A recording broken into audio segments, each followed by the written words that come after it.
Roleplay is an active learning strategy that brings your content to life. Students get to play a literal part in their learning.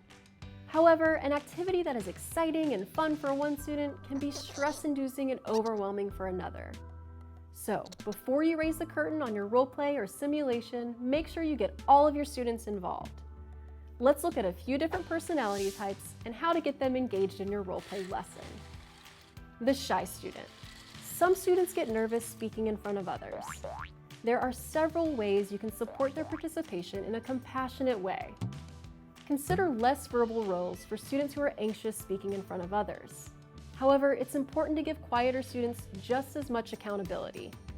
If speaking is part of every role, consider giving shy students more direction. Maybe you can script their role a little more or give them parts to read aloud instead of improvise. That way, they can participate as much as the other students, but with the safety net of your input. And speaking of input, shy students might feel more confident if they can practice with a buddy first. Ultimately, roleplay might help a shy student build confidence. They're getting a chance to rehearse scripted social situations. This practice will help them in the future. The uninvolved kid. It can be challenging to motivate some students. They might try to blend in and avoid work. In some cases, you can put these less involved students at center stage. Consider giving them a main part with a group of more motivated students. Having responsibility and positive peer pressure might be just what the student needs.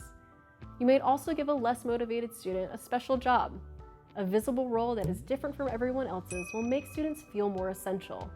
Remember, even uninvolved kids have interests. If you can find one particular interest a student has, you can incorporate that into their role, as long as it doesn't detract from your learning objective. Sometimes one activity that gets a reluctant learner excited about your content is just what you need to build their engagement for the long term. The Diva.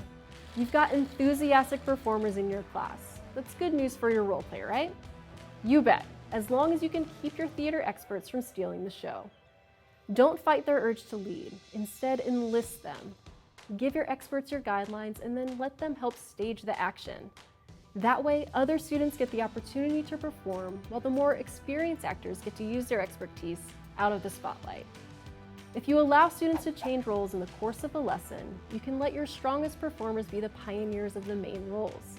Then, switch your students around. That way, all your students get a good model and the opportunity to perform afterward. No matter their differences, all of your students have this in common. They thrive off your expectations, praise, and encouragement.